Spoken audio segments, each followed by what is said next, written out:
मुहिब वतन कमांडोज की एक सनसनीखेज दास्तान जो दिफाई वतन के साथ साथ वादी कश्मीर को भारतीय दरिंदगी से बचाने के लिए पिछली 7 दहाइयों से मुसलसल दुश्मन के सीने पर मोंग दल रहे हैं। कहानी की तरफ बढ़ने से पहले आपसे गुजारिश है कि चैनल को सब्सक्राइब कीजिए और वीडियो को लाइक कीजिए।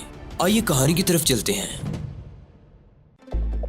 इमरान ने बेअतानी से कहा, सॉरी कारमन, मैं तुम्हारे साथ नहीं जा सकता, फिर कभी सही। कारमन असरार करने लगी, बोली, सर मेरा एक कज़न कैप्टन हेनरी भी इत्तेफाक से हमारे यहाँ आया हुआ है। सर वो कमांडो बटालियन में है और आजकल उसकी ड्यूटी किसी वीआईपी इंडियन साइंटिस्ट के सिक्योरिटी स्क्वाड के कमांडर के तौर पर लगी हुई है। सर कैप्टन हेनरी बड़ा जूली फेलो है, उसे बड़े लतीफ़े याद हैं। सर आप उससे मिलकर खुश होंगे। सर प्लीज़ थोड़ी देर के लिए मेरे साथ हमारे यहाँ चले चलें। मेरी मम्मी को आपसे मिलने की ज़बरदस्त ख्वाहिश है। कारमन को अब इसरार करने की बिल्कुल ज़रूरत नहीं थी। जब इमरान ने यह सुना कि उसका कज़न कैप्टन हेनरी किसी भारतीय साइंसदान के सिक्योरिटी गार्ड का कमांडर है तो उसकी तबीयत एकदम हशाश हो गई थी।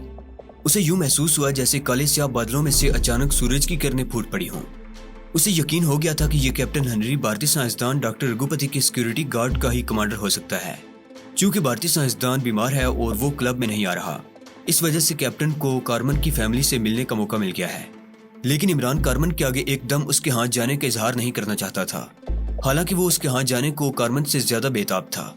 उसने कहा, नहीं कारमन, फिर किसी रोज सही, मैं अभी शिमले में ही हूँ। कारमन हस्बे आदत फिर असरार करने लगी। तब इमरान बोला, ठीक है, मैं तुम्हारे साथ चलने को तैयार हूँ। कारमन खुशी से उछल पड़ी, sir thank you very very much, please मेरे साथ आ जाएं।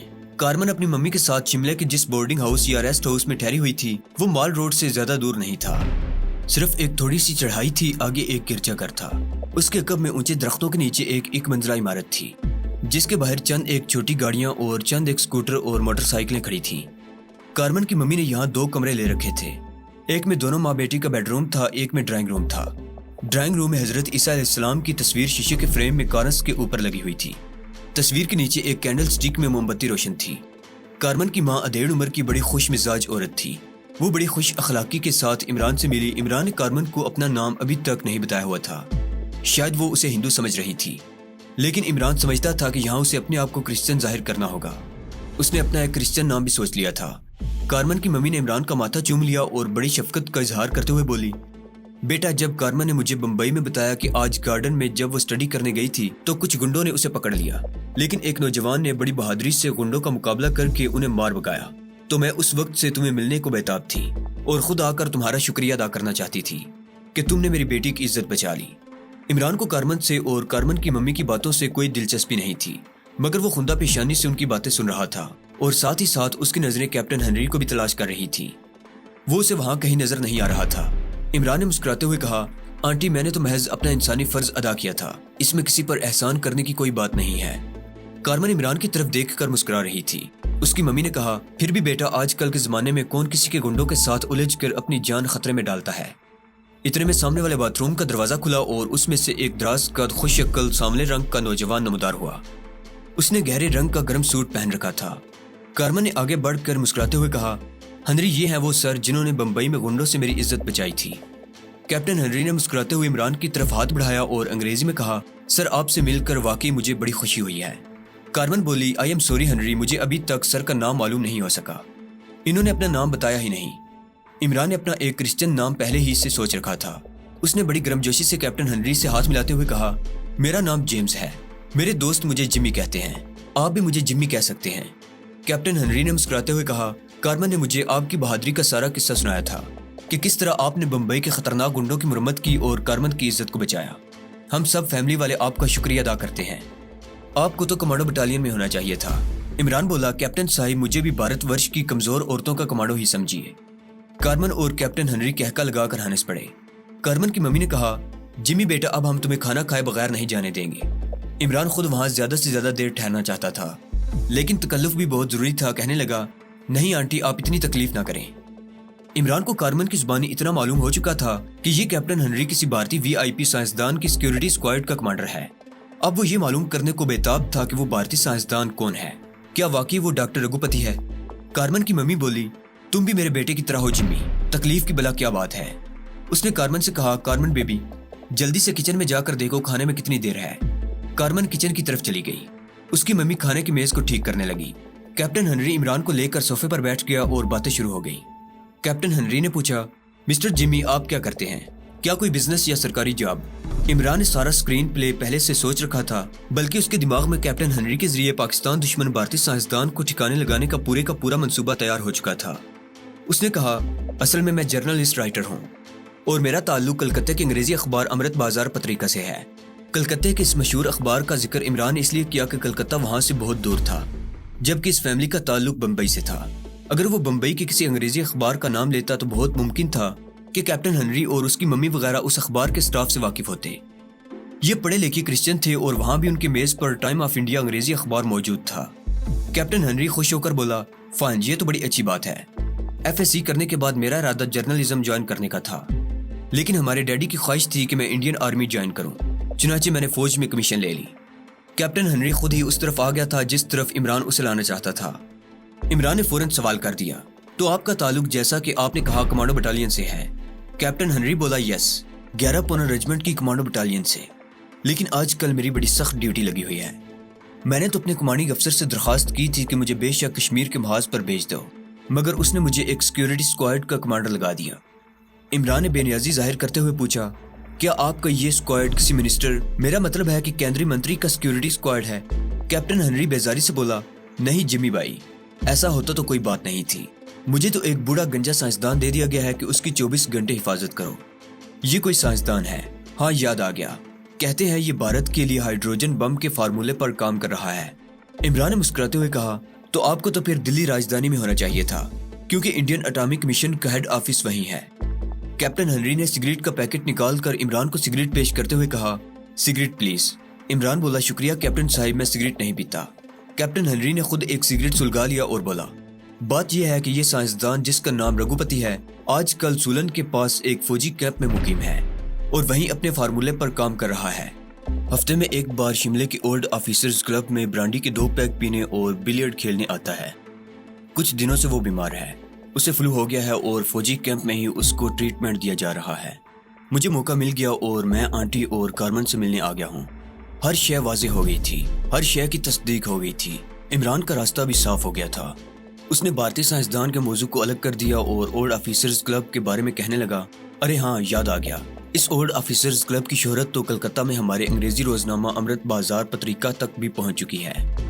बल्कि मुझे चीफ एडवाइजर साहब ने खत भी लिखा था कि इस ओल्ड ऑफिसर्स क्लब के बारे में अगर हो सके तो एक फीचर तैयार करके भिजवा दो, क्योंकि सुना है कि वहाँ तमाम रिटायर्ड सरकारी और फौजी ऑफिसर्स रात को बैठते हैं और अपने अपने ज़माने की बड़ी दिलचस्प कहानियाँ और सच्चे वाक़यात एक दूसरे को सुनाते हैं।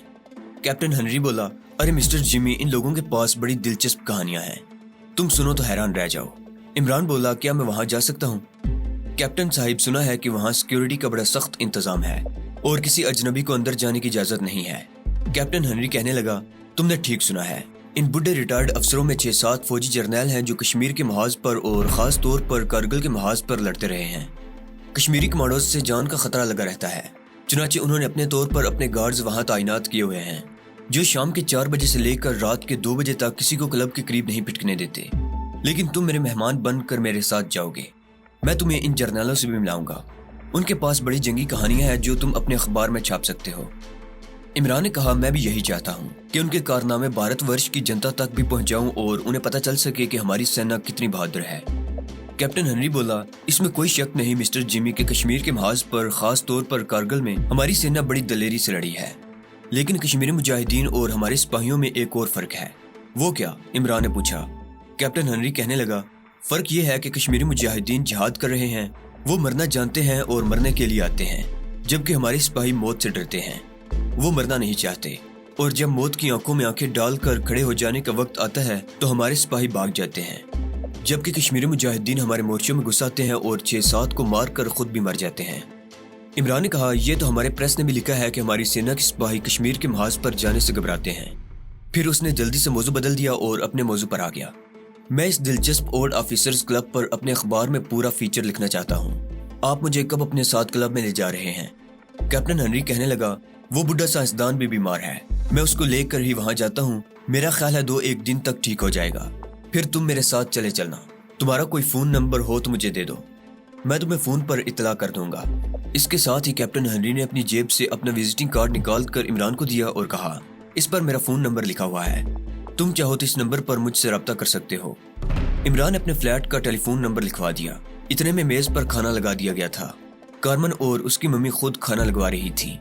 ممی نے آواز دی، captain Henry, mister Jamie, please come on, dinner تیار ہے۔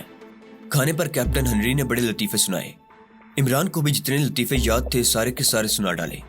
وہ ان لوگوں میں زیادہ سے زیادہ گل مل جانا چاہتا تھا۔ بمبئی میں غنڈوں کے واقعے نے اس فیملی میں عمران کے لیے پہلے ہی کافی جگہ پیدا کر دی ہوئی تھی۔ اب اس نے اپنی خوش اخلاقی اور لطیفہ بازی سے ان لوگوں کے دل میں اور جگہ پیدا کر لی تھی۔ ڈنر کے بعد کافی کا دور چلا۔ عمران وہاں سے رات کے 10 بجے کے قریب واپس آیا۔ کیپٹن ہنری اور کارمن اسے باہر تک چھوڑنے آئے۔ کارمن نے کہا، سر آپ کے آنے سے ہم سب بڑے خوش ہوئے ہیں۔ کیپٹن ہنری نے کہا، میں تو کل واپس سولن فوجی کیمپ میں چلا جاؤں گا۔ میں تو چاہتا ہوں کہ آپ یہاں آتے جاتے رہیں تاکہ ان کا دل لگا رہے۔ یہاں کرسچن سوسائٹی بہت کم ہے، ہندو سکھ لوگ زیادہ ہیں۔ عمران نے کہا، میں ضرور آ جایا کروں گا، مجھے تو ممی سے اپنی ممی کی طرح پیار ہو گیا ہے۔ عمران اپنے فلیٹ میں واپس آیا تو بہت خوش تھا۔ اب اسے اپنا ٹارگٹ بالکل سامنے اپنے سے چند فٹ کے فاصلے پر دکھائی دے رہا تھا۔ اب رگھوپتی کی موت یقینی تھی۔ عمران سوچنے لگا کہ جو نئی صورتحال پیدا ہو گئی ہے اس کے بارے میں مجاہد فیروز سے بات کرے یا نہ کرے۔ آخر اس نے یہی فیصلہ کیا کہ ابھی اس سے اس کا ذکر نہیں کرنا چاہیے، ابھی اس راز کو راز ہی رہنے دینا چاہیے۔ جب ٹارگٹ مار لیا جائے تو پھر اسے بتا دوں گا۔ چنانچہ دوسرے روز جب مجاہد فیروز اسے ملنے آیا تو عمران نے کیپٹن ہنری کا اسے ذکر تک نہ کیا۔ اس نے پوچھا، رات کو مشن پر گئے تھے؟ گیا تھا، اور 12 بجے رات تک گات میں چھپ کر بیٹھا ڈاکٹر رگھوپتی کا انتظار کرتا رہا، مگر وہ نہیں آیا۔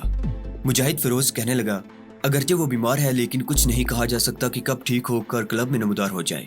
تمہیں ہر حالت میں اپنی ڈیوٹی پر موجود ہونا چاہیے۔ عمران بولا، میں تو ہر رات جاؤں گا اور جب تک اسے ختم نہیں کر لیتا جاتا رہوں گا۔ بالکل ٹھیک ہے، مجاہد فیروز نے کہا۔ عمران کو اب کسی شاٹ گن یا بڑے آٹومیٹک پستول یا ریوالور کی ضرورت نہیں تھی۔ حالات نے جو نئی شکل اختیار کر لی تھی اس میں سے ایک چھوٹے مگر آٹومیٹک سائلنسر والے پستول کی ضرورت تھی جسے وہ اپنے انڈر ویئر میں بھی چھپا سکے۔ اس نے مجاہد فیروز سے کہا، میرے پاس شاٹ گن تو پہلے سے موجود ہے، لیکن کچھ پتہ نہیں کہ ان موقع پر کس قسم کی صورتحال پیدا ہو جائے۔ میں سمجھتا ہوں کہ مجھے ایک چھوٹا آٹومیٹک پستول بھی اپنے پاس رکھنا چاہیے جس پر سائلنسر چڑھا ہوا ہو۔ مجاہد فیروز نے کہا، کوئی پرابلم نہیں، کل شام کو تمہیں ایک جرمن آٹومیٹک پستول مل جائے گا، وہ 12 بور کا ہے، اس پر سائلنسر بھی چڑھا ہوا ہوگا۔ تم شام کو باہر مت نکلنا۔ میں شام کو اپنے فلیٹ میں ہی رہا۔ شام ذرا گہری ہوئی تو دروازے کی گھنٹی بجی۔ میں نے اٹھ کر دروازہ کھولا تو دیکھا کہ ایک آدمی جس نے مستری والے کپڑے پہن رکھے تھے ہاتھ میں تھیلا لیے کھڑا ہے۔ کہنے لگا، مجھے کشوری لال سے ملنا ہے۔ میں نے کہا، میں ہی کشوری لال ہوں، تمہیں کس نے بھیجا ہے؟ اس نے میرے سوال کا کوئی جواب نہ دیا۔ تھیلے میں سے پلاسٹک کے لفافے میں لپٹی ہوئی کوئی شے نکال کر مجھے دی اور کہا، آپ یہ لفافہ ہماری دکان پر بلائے تھے۔ اس نے لفافہ مجھے دیا اور خاموشی سے واپس چل دیا۔ میں دروازہ بند کر کے بیڈ روم میں آ گیا۔ لفافہ کھولا تو اس میں چھوٹے سائز کا ایک جرمن آٹومیٹک پستول تھا، اس پر سائلنسر چڑھا ہوا تھا۔ میں نے چیمبر کھول کر دیکھا، اس میں میگزین بھرا ہوا تھا۔ پستول میں نے بیڈ روم کی ایک خفیہ جگہ پر چھپا دیا۔ مجاہد فیروز کو میں نے یہی کہا کہ میں آج رات بھی بھارتی سائنسدان کی تلاش میں جاؤں گا، مگر مجھے اب وہاں جانے کی ضرورت نہیں تھی کیونکہ اس بات کی کیپٹن ہنری نے تصدیق کر دی تھی کہ بھارتی سائنسدان بیمار ہے اور ابھی وہ کلب میں نہیں جاتا۔ میں نے خود تھوڑا بہت کھانا بنا کر کھایا اور بیڈ روم کی بتی بجھا کر سو گیا۔ اب مجھے کیپٹن ہنری کے ٹیلی فون کا انتظار تھا کہ وہ کب مجھے اپنے ساتھ لے کر اولڈ آفیسرز کلب جاتا ہے۔ اس روز اس کا ٹیلی فون نہ آیا۔ دوسرا دن بھی گزر گیا، اس سے اگلے روز بھی ٹیلی فون نہ آیا تو مجھے بے چینی سی لگ گئی، کہیں کیپٹن ہنری واپس نہ چلا گیا ہو، کہیں بھارتی سائنسدان کو کسی بڑے شہر کے فوجی ہسپتال میں منتقل نہ کر دیا ہو۔ طرح طرح کے خیال آ رہے تھے۔ آخر میں نے کیپٹن ہنری کو خود ٹیلی فون کرنے کا فیصلہ کر لیا۔ اس نے مجھے اپنا چھاونی کا نمبر دیا ہوا تھا۔ میں نے اس نمبر پر فون کیا تو دوسری طرف گھنٹی بجنے لگی۔ پھر کسی نے فوجی انداز میں کہا، 3rd بٹالین ہیڈ کوارٹر۔ میں نے کہا، کیا میں کیپٹن ہنری سے بات کر سکتا ہوں؟ دوسری طرف سے آواز آئی، 1 منٹ ہولڈ کریں۔ 3-4 سیکنڈ کے بعد کیپٹن ہنری کی آواز سنائی دی، یس کیپٹن ہنری اسپیکنگ۔ میں نے انگریزی میں ہی کہا، میں جیمز بول رہا ہوں۔ کیپٹن ہنری نے خوش ہو کر کہا، ہیلو جیمز، کیسے ہو؟ میں نے کہا، سر میں نے اولڈ آفیسرز کلب کے بارے میں کلکتہ اپنے اخبار کے ایڈیٹر سے ٹیلی فون پر بات کی تو وہ بڑا خوش ہوا، کہنے لگا، اس پر ایک فیچر لکھ کر بھیج دو، ہم اسے سنڈے ایڈیشن میں شائع کریں گے۔ کیپٹن ہنری بولا، یہ تو بڑی اچھی بات ہے، ڈاکٹر رگھوپتی ہیلتھ سینٹر سے صحت یاب ہو کر واپس آ گیا ہے، میرا خیال ہے 2-1 دن بعد وہ کلب جائے گا، میں تمہیں فون پر اطلاع کر دوں گا، اور تمہارا کیا حال ہے؟ میں نے کہا، میں بالکل ٹھیک ہوں، تھینک یو۔ کیپٹن ہنری نے پوچھا، ممی کی طرف گئے تھے یا نہیں؟ میں نے معذرت کے انداز میں کہا، آئی ایم سوری ہنری، میں 2 دن بہت مصروف رہا، آج شام کو وہاں جانے کی کوشش کروں گا۔ کیپٹن ہنری بولا ضرور جانا، ممی تمہیں پسند کرتی ہیں۔ میں نے ہنس کر کہا وہ بڑی اچھی خاتون ہیں، اوکے میں تمہیں خود فون کروں گا۔ کیپٹن ہنری نے بائے بائے کہہ کر فون بند کر دیا۔ گاڑی سیدھے ٹریک پر جا رہی تھی۔ اب مجھے انتظار کرنا تھا اور انتظار کی گھڑی بڑی تکلیف دہ ہوتی ہے۔ مزید 2 دن گزر گئے۔ اس دوران مجاہد فیروز شام کو فلیٹ پر آ کر مجھ سے مل گیا۔ میں نے اسے یہی بتایا کہ میں ہر روز رات کو کلب کے باہر جھاڑیوں میں چھپ کر بھارتی سائنسدان کا انتظار کرتا ہوں، مگر وہ نہیں آ رہا، شاید زیادہ ہی بیمار ہو گیا ہے۔ مجاہد فیروز نے کہا کہ مجھے ہمت نہیں ہارنی چاہیے، ہر رات گات لگا کر بیٹھے رہنا چاہیے، کسی نہ کسی رات وہ ضرور آئے گا۔ آخر انتظار کی گھڑیاں ختم ہو گئیں اور کیپٹن ہنری کا دوپہر کے بعد فون آ گیا۔ اس نے کہا میں آج رات سیکیورٹی اسکواڈ کے ساتھ اولڈ کلب آ رہا ہوں، تم نے یہ کلب دیکھا ہوا ہے؟ میں نے کہا بالکل نہیں دیکھا۔ وہ بولا کوئی بات نہیں، تم ایسا کرنا کہ رات کو 9 بجے مال روڈ والے اشوک ریستوران میں آ کر بیٹھ جانا، میرا اردلی تمہیں آ کر لے جائے گا، وہ ملٹری پولیس کی گاڑی میں ہوگا، گاڑی کا نمبر لکھ لو۔ اس نے مجھے گاڑی کا نمبر لکھوا دیا، کہنے لگا اردلی تمہیں اولڈ آفیسرز کلب پہنچا دے گا، تم وہاں ڈرائنگ روم میں بیٹھ جانا، میں 10 بجے تک آ جاؤں گا۔ اوکے میں نے جواب دیا، بائے، اور کیپٹن ہنری نے فون بند کر دیا۔ مجھے پستول لے کر کلب میں جانا تھا، یہ بات میرے حق میں خطرناک ثابت ہو سکتی تھی، ہو سکتا ہے وہاں کا سیکیورٹی اسٹاف میری تلاشی لے، یہ خیال میرے لیے پریشان کن تھا۔ دوسرا کوئی راستہ نظر نہیں آ رہا تھا، پستول کے بغیر میرا وہاں جانا بیکار تھا۔ شام تک اسی الجھن میں مبتلا رہا، کبھی کوئی خیال آتا کبھی کوئی خیال آتا۔ پستول اندر لے جانے کا دوسرا کوئی طریقہ سمجھ میں نہیں آ رہا تھا، لیکن پستول لے جانا ضروری تھا۔ اسی پستول سے مجھے بھارتی سائنسدان ڈاکٹر رگھوپتی کو ہلاک کرنا تھا۔ جب میری عقل نے جواب دے دیا تو میں نے مجاہد فیروز کو اس کے آفس میں فون کر دیا اور کہا بہت ضروری کام ہے، تھوڑی دیر کے لیے آ جائیں۔ اس نے کہا آ رہا ہوں۔ 15-20 منٹ میں مجاہد فیروز آ گیا۔ عمران نے اسے ساری بات بیان کر دی۔ وہ کہنے لگا تم نے مجھے پہلے کیوں نہیں بتایا؟ عمران نے کہا میں احتیاط کے طور پر اس بات کو راز میں رکھنا چاہتا تھا، یوں سمجھ لیں کہ یہ بھی ضرورت سے زیادہ احتیاط تھی۔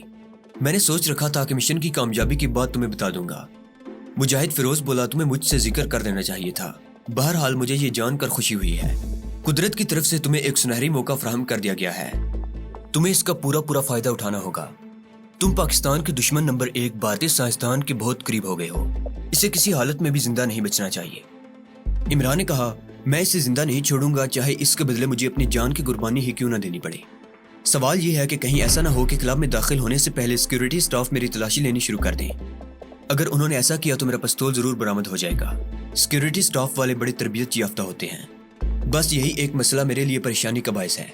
مجاہد فیروز بھی سوچ میں پڑ گیا، کچھ دیر تک سوچنے کے بعد کہنے لگا اس کا ایک ہی حل میرے ذہن میں ہے، یہ بات طے شدہ ہے کہ وہاں سیکیورٹی سٹاف تمہاری تلاشی ضرور لے گا، کیونکہ تم کیپٹن ہنری کے ساتھ نہیں ہوگے، تم الگ گاڑی میں بیٹھ کر وہاں جاؤ گے، اور یہ ان لوگوں کی ڈیوٹی ہے کہ وہ ہر اجنبی کی تلاشی لیں کہ کہیں اس کے پاس کوئی اسلحہ وغیرہ تو نہیں ہے۔ یہ لوگ کشمیری مجاہدین کے دلیرانہ حملوں سے بے حد خوفزدہ ہیں۔ عمران نے بات کرتے ہوئے پوچھا آپ کے ذہن میں اس مسئلے کا کیا حل ہے؟